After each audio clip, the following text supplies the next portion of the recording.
你弄那样比赛，你弄啥呢？你有搞点面。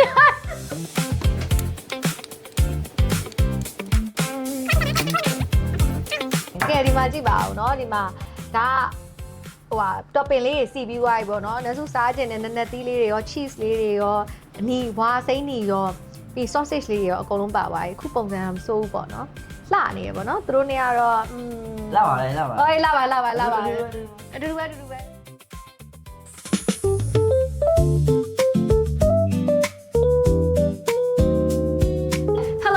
ကဲဒီနေ့ကတော့ဆုံးဆန်အတိုင်းပဲပေါ့နော် Super Sunday ဆိုတော့မှာတူလေး2ယောက်ကအိမ်မှာလာပြီးတော့စာချက်တယ်အခုဆိုရင် Meta Mania ပြန်ပွဲရှိရဆိုတော့သူကအကြီးကျယ်ပေါ့နော်ဒါဟိုစာရီလုံနေကြပြီပေါ့နော်တင်ချာတွေပြန်တွက်နေကြပြီအဲ့တော့ဒီနေ့ဟိုတဲ့အိမ်မှာထုံးစံအတိုင်းမုတ်ကလေးလုပ်စားကြမယ်ဆိုတော့ပီဇာစားကျင်တယ်တဲ့အဲ့ဒါဆိုလည်းပီဇာစားကျင်တယ်ကွာဒါပေမဲ့ပီဇာလုံးဟာအရန်အလုံးရှုပ်တယ်အလုံးရှုပ်တော့အဲ့တော့သူတို့လာတဲ့နေ့မှာပဲဒီ Smart Assistant 2ယောက်ရထားတယ်လေနော်ကုမမလား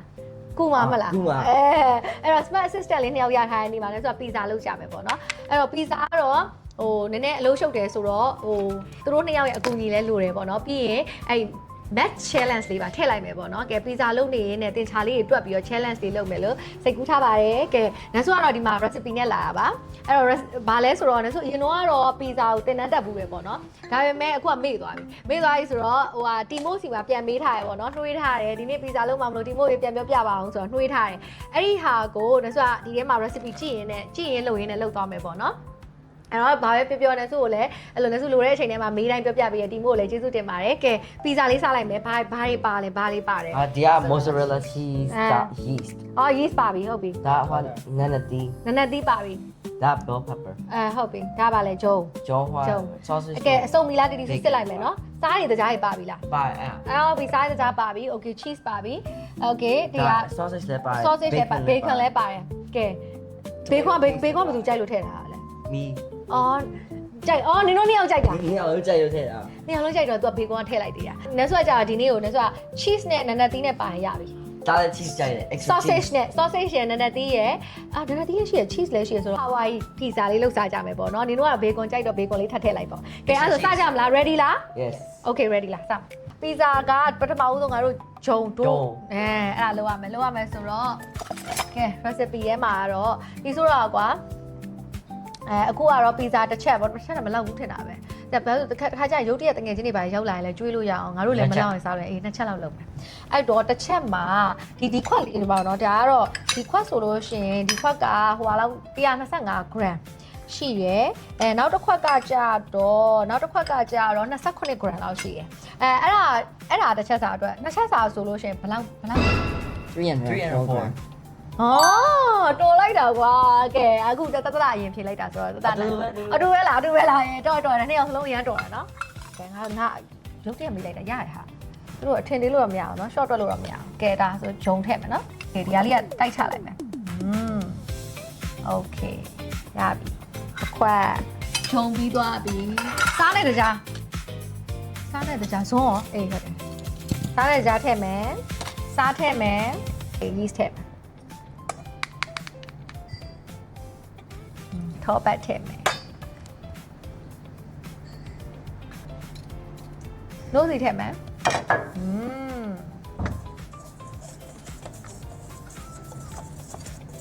ရေထည့်မယ်နော်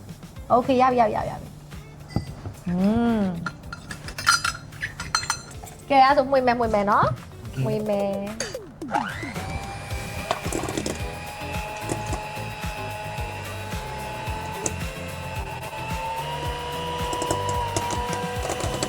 ကဲဒီလောက်ဆိုနှံ့သွားပြီပိတ်လိုက်တော့ရပြီကဲဒါလက်နဲ့ဆက်ပြီးတော့မှု့မယ်ပေါ့နော်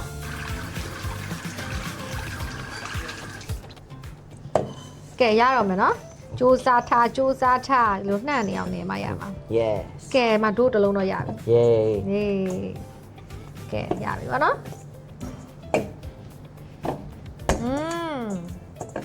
跑 okay မလုံးရပြီ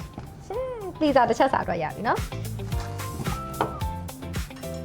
အဲ့တော့တူနဲ့တတာကြတော့သူတို့ကွက်ကို2ယောက်ထဲဒို့တစ်ခုလုပ်မယ်ပေါ့နော်တစ်ချက်ပီဇာတစ်ချက်လုပ်မယ်ဒါဆိုဒီဘက်မှာလှီးဖြတ်မယ်ခေါကလည်းစားဖို့စောင့်နေဟုတ်တယ်နော်ခေါနော် သူကစားဖို့ဆောင်နေပြီစင်သစ်သူကဘလော့တွေရိုက်လို့ရှင်ပါကျင်တာဟိုဘက်ကိုကြည့်ထားဟာတန်နေထွက်တယ်နော်မှန်မှန်ကန်နော်ငါ recipe မှတ်မိရမလား မမီမှန်နေဒါညံကောင်းတယ်ဆိုလုပ်ခိုင်းကြည့်လိုက်မယ်လေနော် It's too nice.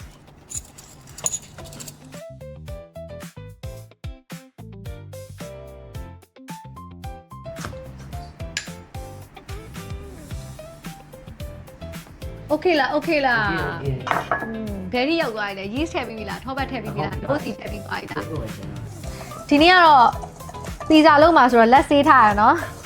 ဒီနေ့တော့လိုက်မစွတ်တော့ဘူးအားရပါရလှုပ်ချင်တော့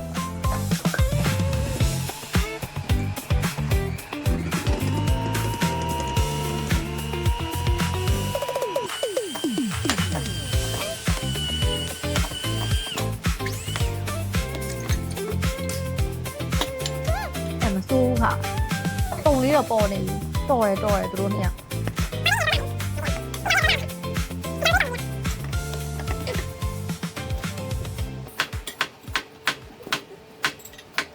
ဒီဆိုရင်တရားရပြီ ဟောရပြီလားโอเคအဲ့ဆိုဒီဘက်မှာပလတ်စတစ်လေးဖုံးထားလိုက်နော်အုပ်ထားလိုက်ဟဲ့ဟိုမှာမုတ်တွေပွားနေပြီနင်တို့ဒီမှာဒလိမ့်လုံးနဲ့လိမ့်မယ် ရအရင်ထည့်လိုက် အဒီကထည့်လိုက်အေးပြီးဒလိမ့်လုံးနဲ့လိမ့်မယ်နော်ပြပြလေးပီဇာလိုမျိုးပြားအောင်လိမ့်တက်လား လိမ့်တယ် အရင်ဆုံးဟိုကလုံးလိုက်အောင်ဒီဆိုလာလိမ့်ပေးဟ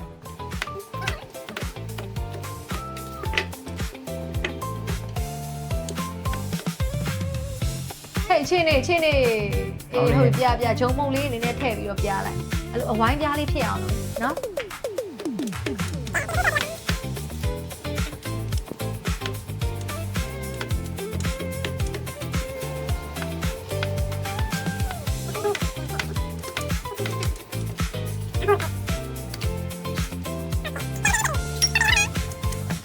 ပဲလေချင်းနေဝိုင်း ချင်းကောင်းနေ ချင်းနေကောင်းလား ကောင်းနေ ဒါစိတ်နေရပဲเนาะအဲ့လိုအဝိုင်းလေးဖြစ်အောင်သိရမှာခြိုက်နေတဲ့ဘက်ကိုအဝိုင်းလေးဖြစ်အောင်လုပ်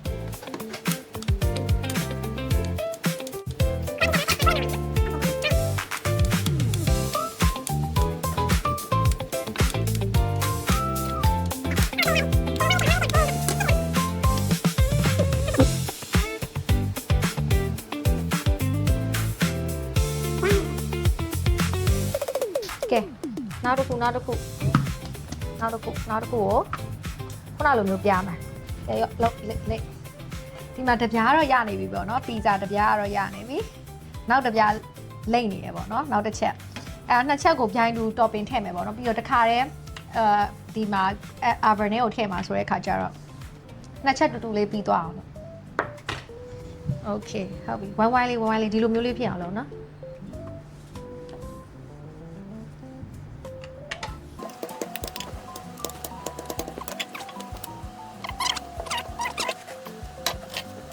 စားမဲ့သူတွေရမ်းဆောင်နေကြပြီမပြီးသေးဘူးဖြစ်နေတယ်ကဲစပဲပေါ့နော် topping မစခင်မာကြီးခရင်လေးနဲ့နည်းနည်းလိုက်ထိုးမှာထိုးပြီးွားရင် ketchup လေး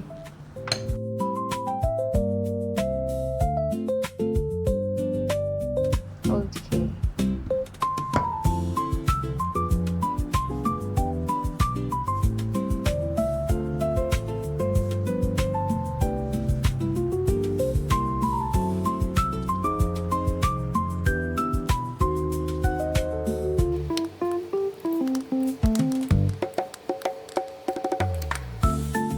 တစ်ချက်မယောနီစ်တစ်ချက်โอเคဒီဆိုပြီးသွားပါပြီဒီမှာနော်မစိုးကဲတော့ပင်နေထည့်ရတော့မယ်နေဦး challenge လုပ်လိုက်အောင်မယ်တကယ်လို့ပေါ့နော်မုံလာဦးနေရတစ်ခုဒီငရုတ်ပွားလေးတွေက3ခုဘေကွန်ကကြတော့6ခုsausage ကကြတော့10ခုထည့်မယ်ဆိုရင်နည်းနည်းသီးကိုဘယ်နှခုထည့်မလဲ15အော်တာတီtriangular pattern တော်တယ်ကွာကဲtriangular number pattern လျှက်တစ်ပြက်ရိုက်ချက်တွေလာမယ်နော်လျှက်တစ်ပြက်ရိုက်ချက်တွေတော်တယ်အဖေကမှန်သွားရင်15တဲ့အဲ့ဒါပါလဲဘာပတ်တန်လဲ triangular number pattern triangle number pattern ရရဟာ short တော့လို့တော့မရအောင်နော်ကဲနှစ်ခုကတော့မှန်သွားပါပြီကဲအခုထည့်မယ်နော် topping လေးတွေထည့်မယ်ဟော အချင်းနေကောင်းလားအချင်းနေကောင်းလား ကောင်းတော့ကောင်းပါလေ ကောင်းပါဘေးနားလေးကိုညက်မယ်ရောဒီလိုလေးညက်မယ်ဒီအလုံးလေးဖြစ်သွားအောင်တွေ့လားညီညီလေးညက်မယ်နော်အေးဟုတ်တယ်ညီညီလေးကဲတီဟဒနာအောင်ဖြစ်ပါတယ်ဖြောင်းပေါ့နော်မကြီးတီစုပြမယ်နော် oregano ဒီလိုလေးထည့်မယ်oregano ထည့်မယ် okay မှာအော် mayonnaise များကြိုက်တယ်ရော့ oregano ထည့်ကဲပြီးငြိုကောင်းလေးဖြူမယ်ဟုတ်ပြီအော်အေးတပြိုင်တည်းထည့်ညီကိုနှစ်ယောက်ကောင်းလိုက်တာနင်တို့နှစ်ယောက်ပီဇာနင်တို့စားတော့ငြိုကောင်းတယ်များသွားပြီ Just spread it နင်တို့စားကြိုက်တယ်မလားငြို Yeah ပြီး That's why I never let him do anything သူတို့စားမယ် okay နင်တို့ပီဇာနင်တို့စားတော့ okay အဲ့ဒါဆိုအခုတီတီဆိုတာဘာထည့်မှာလဲဆိုတော့ cheese ထည့်မယ်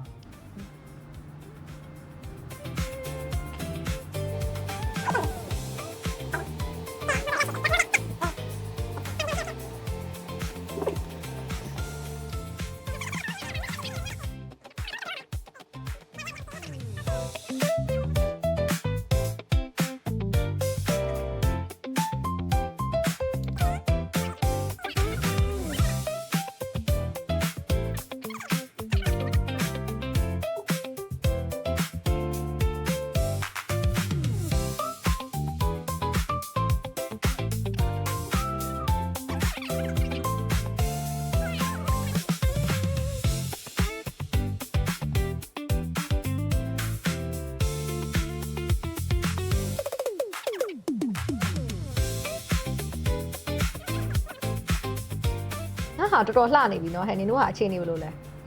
Super စုပ်ပါနနတီးကြံသေးရနနတီးကြံသေးရနနတီးဟာနနကြိုက်လား ကြိုက်တယ် ကြိုက်တယ်ပြီးရောထည့်အဲ့ ဟုတ်စားတယ် ရ၄၅6ခုတော်ပြီအဲ့လောက်ဆိုဂျားရဲလေးမှာထည့်လိုက် Okay like okay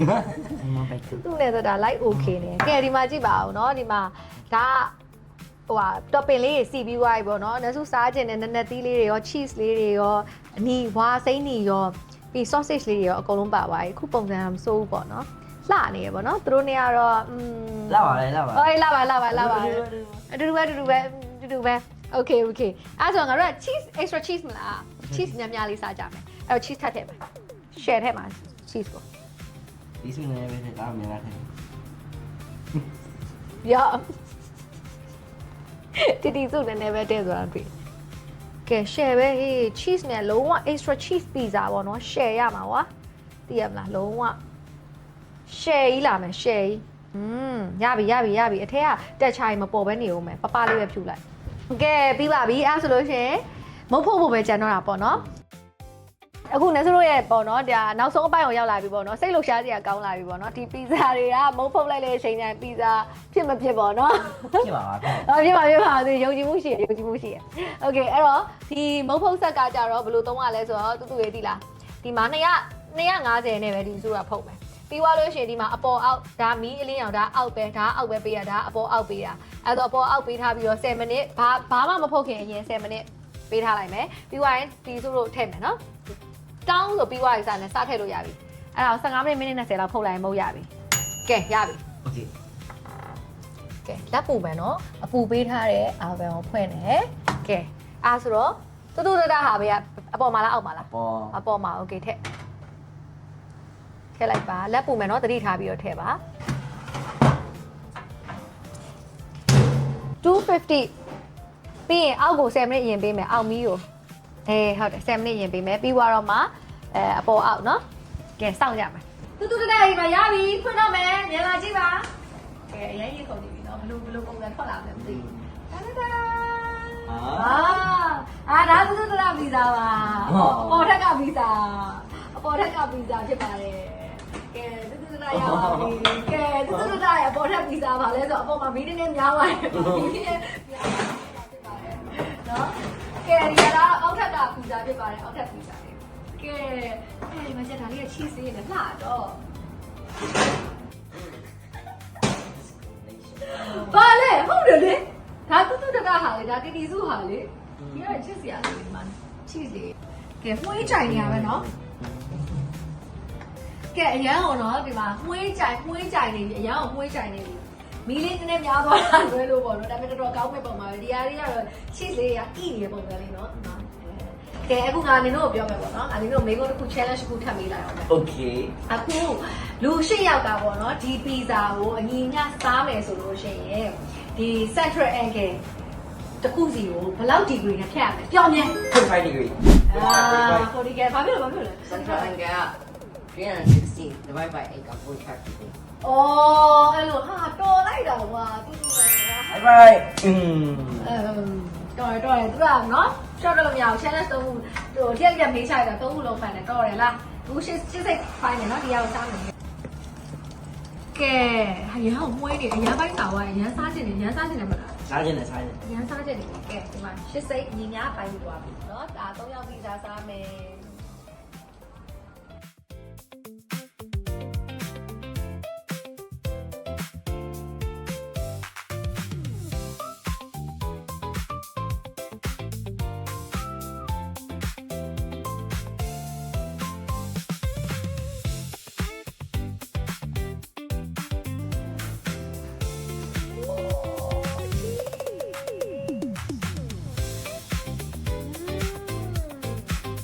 ရှိစရအရသာရေးရရှိရ Oh my god အဲ့ရန်စားများနဲ့ကွက်တီပဲမှုေးလဲမှုေးပြီးပါမောက်သားလေးအိညာပဲနော်ဟာrecipe တိုင်းကိုတိတိကျကျဟာလေးလုပ်လိုက်ပြီးတဲ့နောက်မှာတော့ကျွန်တော်အရန်ကောင်းမွန်တဲ့ pizza လေးတစ်ခုရတာပါအရသာတော့ share ကောင်းတယ်ညနေပြင်လေးကနည်းနည်းကျွတ်သွားရဆိုတာမီးလေးနည်းနည်းလေးများသွားလို့ပေါ့နော် Error. ဟုတ်တစ်ချက်ကင်တော့လေအပေါ်မီးပေးထားတာဆိုတော့နှစ်ချက်ကင်တော့အပေါ်မှာရှိရဟာကြာနည်းနည်းပို့ပြီးတော့လိုပါဒါပေမဲ့အရသာတော့အရန်ကောင်းတယ်ဒီအားကျတော့အောက်မီးနည်းနည်းများသွားဆိုတော့မတိတာဘူးပေါ်ကလှတယ်အဲ့လိုမျိုးဒီမှာတော့အောက်ကကျတော့ AC ပဲညာဒီဘက်လည်းစားကြည့်မယ်ဒီဘက်လည်းကောင်းမကောင်းအရသာရှယ်ကောင်းတယ်နော်ရှိစရာလည်းရှယ်ပဲပြောနေလို့လည်းစားနေဟာ တော်ကောင်းရှယ်ပဲ တော်ကောင်းတယ်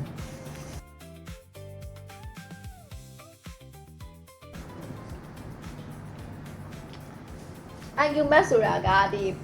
ပေါ့နော်ဒီပုံတင်နည်းတွေကိုအလွတ်ကျက်တာမျိုးမဟုတ်ပါဘူးဒီမေကွန်းတွေကိုတေချာလေးလာတာ pattern တွေကိုရှာတာ logic တကျစဉ်းစားတာပြီးတော့ကိုသိထားတာတွေကိုအသုံးချပြီးတော့ဖြည့်ဆိုတာဒါတွေအားလုံးကိုဆိုလိုတာပါအဲ့တော့အခုလိုမျိုးပေါ့နော် thinking skill တွေနဲ့ပေါ့နော်ပျော်ပျော်ရွှင်ရွှင် challenge လုပ်ကြည့်နိုင်မယ်ဒီ Mathmania competition 2026ကပြိုင်ဖို့အတွက်နီးလာပြီเนาะ။နောက်ဆုံးရတူလေးနှစ်ယောက်ကတော့ပြိုင်ပွဲဝင်ဖို့အတွက် ready ဖြစ်နေပါပြီ။ ready ဖြစ်ပြီလား Ready. တသားမီမီတို့ရော ready ဖြစ်ပြီလား challenge your mind See you at Mathmania. တော့ကောင်းတဲ့ပြည်တာပါနော်နည်းနည်းသီးရတာလေးရော sausage တွေရော bacon တွေရော Cheese ကတော့ကောင်း နောက်တစ်ခေါက်ထပ်လုပ်စားအောင်ပါနော်နောက်တစ်ခေါက်ဆိုပိုသိသွားရင်မီးဘယ်လိုထားရမလဲဆိုတော့ညတာတော့ share ပဲဖွက်တွေ့ရတယ်မြတ်အားရှိအောင်စားတာပြိုင်ပွဲဝင်အောင်ပါမလား ဒီစုသူ့သားတော့စုရဖြစ်လို့ရှိရင်ဒီစုပါ ဒီ ပြီ မှာပေးမှာ အမပြိုင်မပြိုင်ရဘူးဘာပြီးမှလည်းလာပြီစုရလိုက်ပါဆုံးစုရလိုက်ပါအောင်ရင်ဆုံးเนาะပေးမှကြိုက်တာပြောအကုန်လုံးပေးမယ်ဘာလို့ချင်လဲပဲစဉ်းစားထားလိုက်တော့သူတို့ကပထမတစ်ခေါက်ပြိုင်ထားတော့သူကစုရထားတာလေအဲ့တော့သူကပြောအရှိရလေစုရရင်ဘာပေးမှလဲလာကြည့်မယ်နော် okay Mathmania competition 2026 registration လုပ်ဖို့ကအချိန်သိပ်မကျန်တော့ဘူးเนาะ August လ31ရက်နေ့နောက်ဆုံးထားပြီးတော့စာရင်းအတူတူပေးသွင်းကြရအောင်เนาะregistration နဲ့ပတ်သက်တဲ့ဒီအသေးစိတ် information တွေကိုတော့နန်းစုရဲ့ post အောက်က comment မှာထည့်ထားပေးရเนาะအားလုံးပဲဝင်ကြည့်ကြဖို့မမေ့ကြနဲ့ဦးเนาะတတာ What's cooking?